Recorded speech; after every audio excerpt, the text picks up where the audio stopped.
Welcome to another episode of Save My Assets and No Strings Attached. Yes, welcome. This is where Grant and I are going to save you money on your furniture by answering your questions, and it keeps it out of the landfill a lot longer. And we reward you guys for keeping it out of landfill in this show. Right, so today we have a mid-century find that we did get at the curb, not too far from this location. No, it's actually our neighbor throwing it out. Right, exactly, and it was in great quality. It's actually real genuine leather. Usually you don't find that, and the quality of wood is superior. Yeah, so it's a really nice project. You're going to see that in this episode, as well as we're going to be announcing last week's contest winner. They won, what did they win? Woven Woods from Hunter Douglas, $700 value, brand new, still in the package. All right, so we're going to be announcing that very soon, as well as we have a contest at the end of this video, as we always do, hence the no strings attached. So we're going to see that as well, and of course, answer 2 of your guys' questions, as always. But let's move on to something really important, because we cannot do this without you and what you're about to see. Yeah. Are your walls missing something, like art? Then check out Displate. They make amazing metal posters that are super easy to hang. From maps to anime characters, patterns to breathtaking nature photos, they are the best at what they do. Plus, for every Displate you buy, they'll plant 10 trees. So far, they've planted 11,258,360 trees. To help out this great company and their cause, as well as us at UC Solutions, check out Displate at the bottom of our description. Again, it's Displate at the bottom of our description. We appreciate it, and so do the trees. And that's a wrap.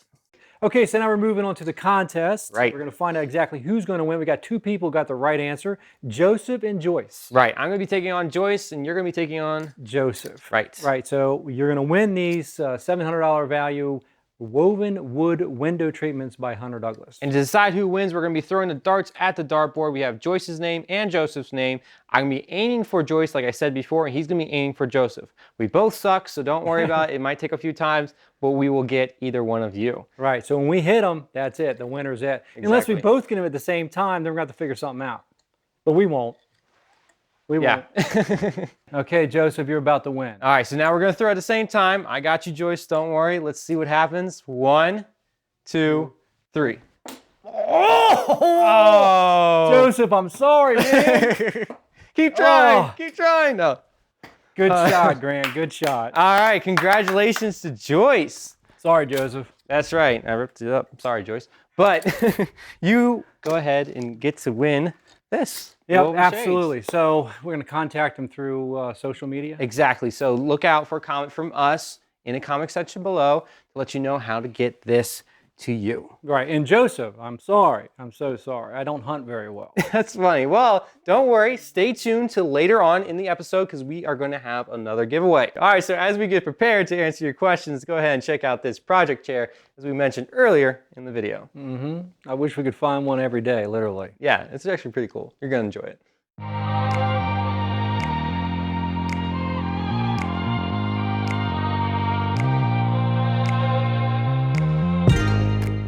Grant and I have a great project we're excited to show you. We found this where? We found this at our neighbor's curb, actually. Right, so we look like trash, at least they thought so. We know something better, and so do you.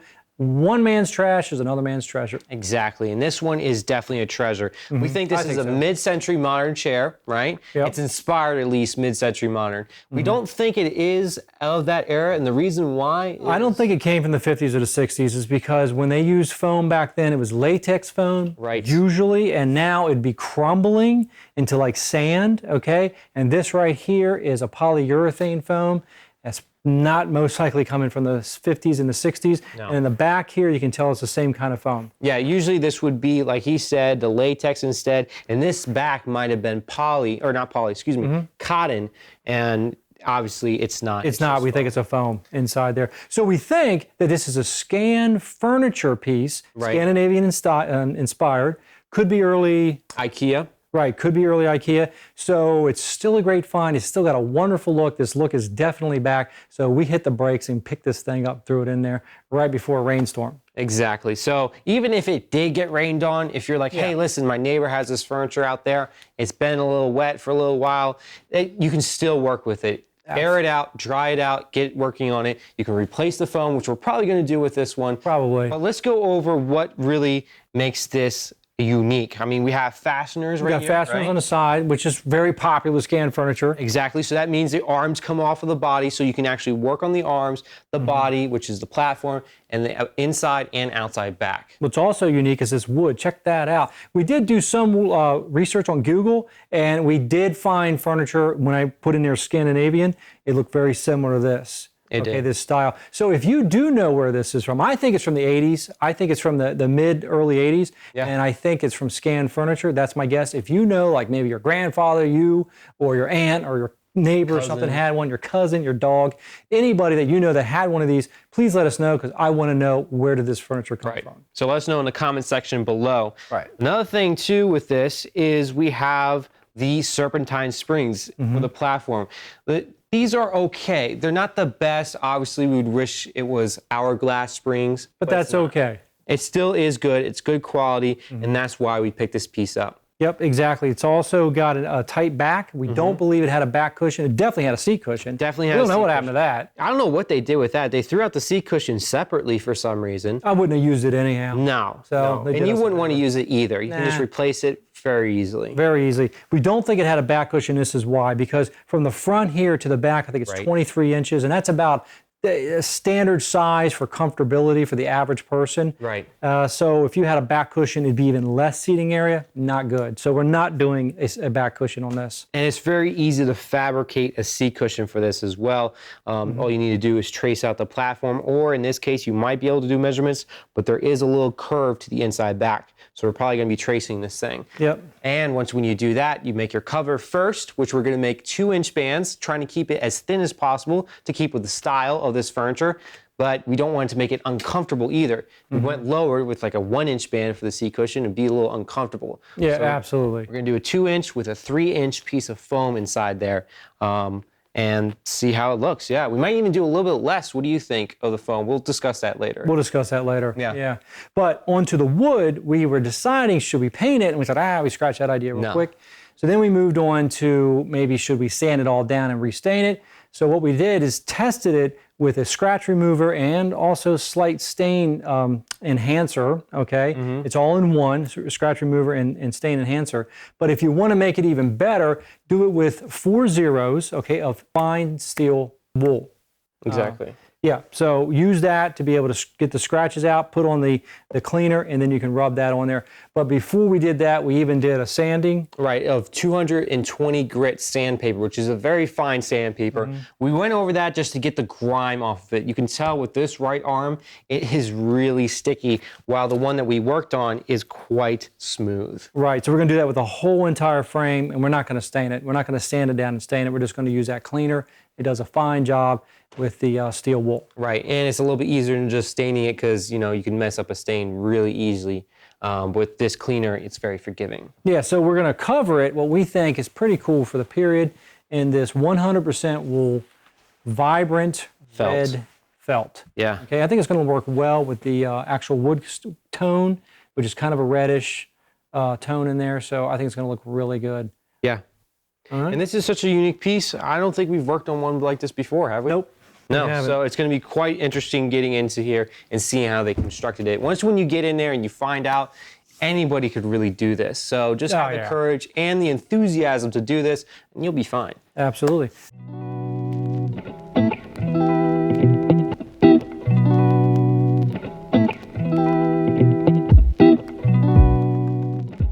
So you see that project, which we absolutely love. That chair is really cool. We wish we could find them like at least once a week. Yeah. They're great. You're going to see it from the beginning to the completion if you keep on watching. Right, and also we're going to be giving it away to one of you guys, so keep an eye out for that, because that's going to be one of our prizes for this contest. Speaking of contests, we're on to our next one, and what are they going to win for this one? This one, we're going to give away 2 $50 Amazon gift certificates. We were only going to do one, but we figured, you know what, we want more than one person to win on this one, so let's just split it up and do 2. So 2 $50 Amazon gift certificates. Awesome, more the merrier, right? Simple to win. Yeah, exactly. Okay. All you got to do is get the right answer. That's all you got to do. Right, so with this one in particular, we have a lot of fabric books, as you can see behind us. They come up with really creative names when it comes to the color of them. So Yeah, they what do. name do you think this was given for this color of fabric? And we have A, B, C, and D, and one of them is the actual right name and double rubs. If you're wondering what's a double rub, we'll put it in a question and we'll turn around and answer that for you in a video. Exactly. All right, so let's go ahead and get started. Is it A, Blue Blossom at 12,000 double rubs? Is it cornflower at 6,000 double rubs? Okay. Is it Flower Fields at 15,000 double rubs? Or is it Pansy Paradise at 30,000 double rubs? Okay, so what do you guys think is the correct answer? And if you know, or you think you know, go ahead and put it in the comment section below. Right, exactly. And you have a chance of winning a $50 gift certificate from Amazon. Yeah, two of you guys. Actually from us to Amazon. All right, so get busy, give us your answer, and we look forward to seeing it. Definitely. Okay, so we're moving on to this question from Marlene. It says here, my cushions are attached, but the zipper is on the bottom. That's actually good, Marlene, seriously, because a lot of companies don't put zippers at all in the bottom of them. They just literally attach it to the sofa for you. Right, exactly. So they are filled with stuffing, and you have a question mark, okay? I would like to put foam in cushions. Any ideas? Okay? Yes. So that stuffing you're talking about most likely is going to be this here. It's a polyfill. Okay? They've been using it for decades now, and it did replace back foam. Right. Foam and rubber. Also feather. Yes. Too. That's another thing. It could be feather. So I don't know if you have feather in it or not. I'm not too sure. But the good news is, Marlene, if you can unzip that, take your seat cushions off. Hopefully they're removable. Yeah. I hope. Okay, remove those, unzip it. You can pull the whole cover out. You shouldn't have a problem doing that.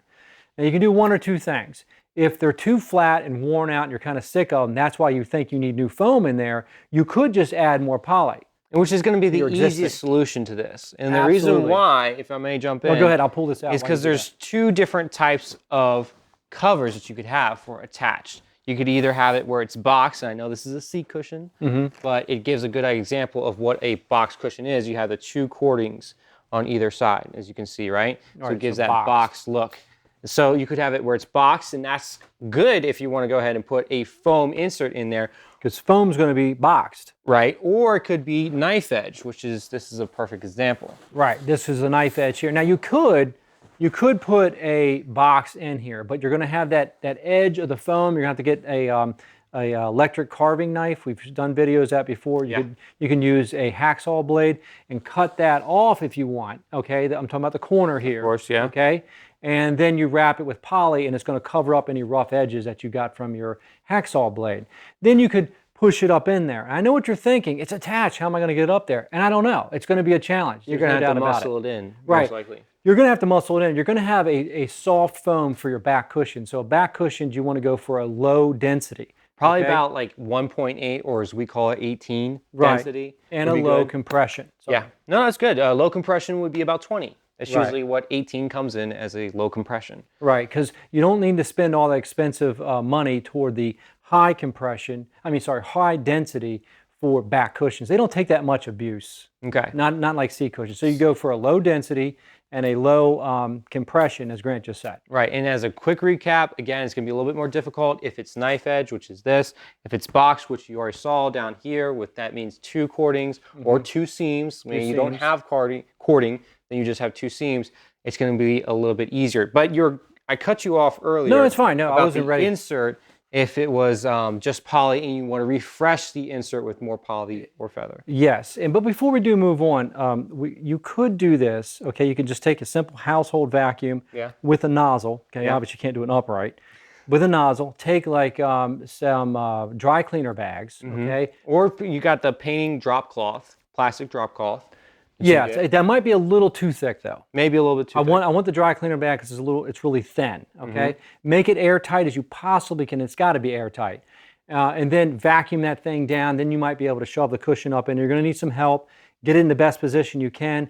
Let go of the vacuum. Let it just, drop whatever. And then it starts to compress out, pull out the plastic. Okay? Right. Professionals do it all the time.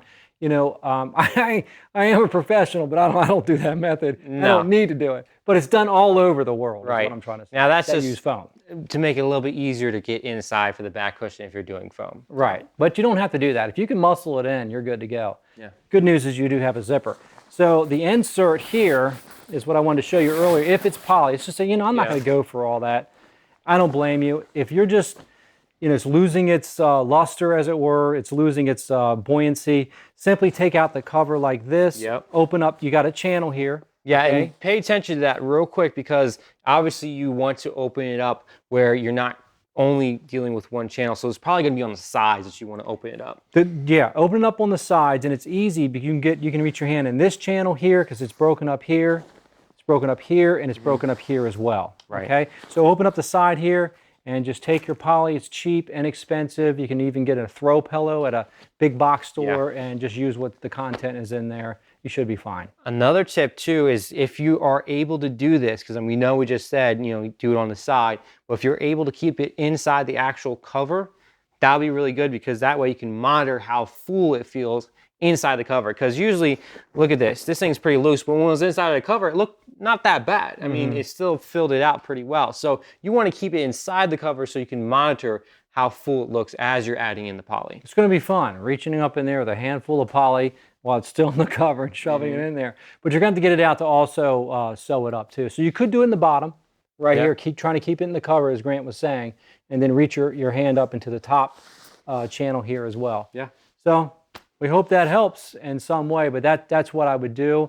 I can't really, I mean, there's another suggestion, but there's so much work to that. Yeah, we could go on, but hey, listen, if you want, sorry to cut you off. No, that's right. If you want to know what that section is, I'm not shut up. finished. All right, come on, let's move on. No, if you want to know what that is, go ahead and contact us later on. So if you're like, hey, listen, you didn't answer our question or my question very well, then go ahead and let us know, and we'll revisit it. Yeah, we'll revisit it. Yeah. So, all right, we hope that does give you some road to take. Please try to keep it out of the landfill as long as you can, and we certainly hope it saved you some money. Hopefully. Okay. All right, so now we're on to our next comment. Yep. This is from Jellybeansbud. So this is actually a return commenter, and also you've been in one of our contests as well. Thank you. So unfortunately, that time I think Celeste won. You didn't, but you can enter again. Absolutely. Okay? So enough of that. Let me get to your question. It says, I have an older thrifted couch that I love. Cool. It's great structurally, but I need to recover it. Okay, so that's the first thing. So recovering it, I'm assuming you're talking about a slipcover, right? Because you'll see why later on. It's an old 90s sofa with really light fabric, and I've got 4 kids, so it's looking gross and was already out of style. My problem is it has these huge style piping around the arms and bottom. I've never done anything like this, so I thought I'd ask the experts before tackling it. Can I remove the piping and recover it fairly easy, or will it need restructuring along the arms? Thanks. So that's a great question. It is a good question. It is. The thing is, with different styles of sofas, we don't have a picture of it just yet. So if you want to send it to us, you can, at videos@urbancastlesolutions.com. You got to let us know when you sent it, though. Yeah, so we can go ahead. We get flooded. Let me interrupt you more. Yeah, please go ahead. We get flooded with a lot of emails. We do. Sorry, go ahead. No, that's good. So please let us know. We'll go ahead and take a look at it. The reason why I'm mentioning about all the different styles for sofas is there's different ways that the cording is attached. Right. One way could be that the actual inside arm and the outside, well, not actually the outside arm in some cases, but the actual inside arm is sewn to the front scroll panel. So the very front, if you imagine that little part that looks like a scroll that's in the front of your arm, right? And that is sewn with the cording in between. Long story short, if you were trying to remove it without reupholstering the whole sofa, you could run into a problem with hitting the seams that are holding those two together. Because it's just the sewing that's holding it together. There's no staples except for at the bottom. Right, so it's sewn all together and it's slipped over. Some people It's like a big sock. Right, a sock arm. Right, Exactly. Yeah. So that's one way. Another way that they could do it is they could actually reupholster the inside arm, right? Have it all stapled. And on the very front of the sofa, if you imagine this, like scroll. Front of the sofa, the scroll, you would actually staple the cording on, then do ply grip around there, and then put the front panel on with the ply grip. Right, so those are 2 different styles he's explaining. One is sewn at the table and slipped on and pulled down like they call us, I don't know why, but they call it a sock arm. Right. Okay, or it's referred to that sometimes. Yeah. And sometimes too, not to make it more complicated, you could have a arm that has cording on both sides on top. So if it's, I don't think this is the case, but if it's like a tuxedo sofa or something like that, where you do have those two cordings running down. Like a box running down the arm. You have to deal with both of those, and usually those are sewn together. They're not going to staple all the way down. Right. Since there's so many different styles, it's kind of hard to tell what you have. Exactly. That's the whole point. Yeah. So what you could do, if you're going to recover this with a slipcover. Right. Okay. You could carefully take and we've done this before. Okay. Well, you know, it's not like something we practice all the time. Right, because usually, you know, either we reupholster or slipcover it. We don't do changes. Right, so this can be done. You can take a razor blade and cut the seams of the welt or piping. People call it welt, piping, or cording. Okay, you could cut these seams right here and free this up, because in the shop what they do is they put the welt together, okay, as a self welt. They sew that, then they apply it to the furniture. Okay, so it's pretty rare that if it's sewn together, okay, meaning the sock arm, that it's all done in one. Some people do that. You only got one sewing activity there. You're sewing the front of the arm, the scroll arm, and you're sewing the inside arm. It comes down like this, and the piping all in one shot. Right. Pretty rare that they do that, though. But if that is the case, you don't want to nick it so that where you cut the seams and the whole thing unravels. We'll start opening. So this is what we want you to do. So I took the razor blade, got into there because it's obviously extremely sharp, so be careful, take your time with this. Cut into the cording and then quickly lift it up so I was parallel with the actual seam. It's so sharp, you know that. You're well aware of that. You can cut your fabric like that. So we just don't want anyone, you know, to cut their fabric or get hurt. So be careful around the razor blade. Exactly. So I'll show them something here. Go ahead. Please go ahead. So I made this cut right here. So the seam is still intact. So it's still holding the two pieces together, as you can see right here, but it doesn't unravel and the cording is loose. So that's what you're really aiming for. Right. And any of the frays that you have left over, if you have any at all, just take this shaver like this that doesn't work. No, it really works. These batteries are so old. Just take the shaver and just clean off the tops right down there. That's about the best you're going to be able to do. A fabric shaver or a sweater shaver, some people call them. You can get them at online, or a lot of stores carry those. Yeah, just to give you guys a better view, this is what it looks like right there. So the cording, can you hold up the cording part? The cording is loose, as you can see. The seam is still intact, and then that way you can keep moving forward. This is what will be embedded inside. Right, this will be embedded. So imagine my thumb is the actual rest of the upholstery. That is what you're going to see after you cut this out. Okay? So it's a little hard to show even with video. If you have any more questions, if you want to start on it and give us updates on it and saying, hey, listen, I ran into this problem, again, check out videos at urbancastlesolutions.com. Thank you. And send us some photos and updates. Yeah, I think it's something I'd like to see how it's succeeded for you. So let us know, Jellybeansbud. We appreciate it very much for you commenting, and we'd like to see you win a contest coming up. Yeah, so please enter. Seriously. Yes, do so. Okay. So we hope that answers your question. We hope that satisfies what you need. Yeah. And it was a good one. Definitely. Okay. Test it in an inconspicuous place, like at the bottom. I think you were saying at the bottom of your sofa. Yeah, and think that large, thick cording and welt. Yeah, to that point, I did forget about the bottom. The bottom, you can just take off the dust cover and take off the cording itself. Yeah, that's not a big deal. That's really easy to take off. The arm is where we focus on because it's a little bit harder. So just keep that in mind. If you go really slow with a razor blade, you're going to be fine. Yeah. So good luck with that. There you go. Thank you guys so much for watching this video. We really enjoyed it. We did, definitely. And we hope you did as well. And if you did, give us a thumbs up. Please share the videos so others can join the contest. Yeah. And you have to subscribe. Yeah, the reason why you have to subscribe is that way you can enter into the contest. That's one of the rules. You have to subscribe. That's the rules. And also you will know when we actually announce you, if you do win, if you're subscribed, because otherwise you may not know that our video went up. Right. Another thing too, important thing, is the contest wins next week. So right now it is the 5th. It's going to end the 12th of November. All right, so this contest is over then. And you're going to win a $50 gift certificate if you get the right answer. Right. And if there's multiples, we're going to choose from the multiples. Exactly. So it's going to be fun. Yep. Don't forget to answer, and don't forget to ask any questions, because you could be on our next Save My Assets plus no strings attached right here. Which we absolutely hope you are. Exactly. Okay, so please keep on sharing. Exactly, and we'll see you next time.